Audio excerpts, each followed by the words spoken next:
வருடம் நடக்கும் சிவன் ராத்திரிக்கு அடுத்த நாள் வரக்கூடிய அமாவாசை அன்று நடக்கக்கூடிய மயான கொள்ளை பற்றி தான் பார்க்க போகிறோம். சரிங்களா? ஸோ அதாவது சிவபெருமானும் பிரம்மனுக்கும் ஒரு டிஸ்கஷன் போனதில் பிரம்மன் வந்து தனக்கு 5 தலை இருக்கின்ற ஒரு அகம்பாவத்தில் சிவபெருமான்கிட்ட வந்து பேசிட்டு இருக்காரு. ஸோ அதனால அந்த அகம்பாவத்தையும் ஆணவத்தையும் அடிக்கிற விதமாக சிவபெருமான் அவரோட பிரம்மனோட ஒரு தலையை கபாலத்தை பிடுங்கிறாரு.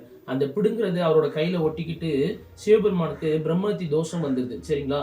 ஸோ இந்த பிரம்மத்தி தோஷத்தை நீக்கிறதுக்காக மயானத்துல இருந்த சிவபெருமான் கையில இருந்த உணவுகளை பிடுங்குற விதமா அம்பாள் பார்வதி வந்து என்ன பண்றாங்கன்னா, அங்காள பரமேஸ்வரி ஒரு உருவம் எடுத்து அந்த கையில இருந்த அந்த கபாலத்தை பிடுங்கி அதுல உள்ள உணவை வந்து சூறையாடுறதுக்காக பிடுங்கி அந்த கபாலத்தை பூமியில போட்டு அமுக்கி ஒரு நிகழ்வை பண்றாங்க. சரிங்களா? ஸோ அதன் விதமா தான் வருடம் சிவன் ராத்திரிக்கு அடுத்த நாள் வரக்கூடிய அமாவாசையில அங்காள பரமேஸ்வரி தெய்வம் எங்கெல்லாம் இருக்கோ அதுக்கு அருகில் உள்ள சுடுகாட்டுல, அதாவது மயானத்துல போய் அங்க உள்ள ஏதாவது ஒரு அந்த சுவாமிக்கு வந்து உணவுலாம் படையலிட்டு அம்பாள் வந்து ஒரு மனிதன் மேல இறங்கி அவங்க அங்க உள்ள ஒரு பிணத்தை சாப்பிடக்கூடிய ஒரு நிகழ்வை தான் வந்து மயான கொள்ளைன்னு சொல்லுவாங்க. சரிங்களா? ஸோ இங்க இதுல வந்து திருச்சியில ஓயாமேரி சுடுகாட்டில் இது நடக்கும்.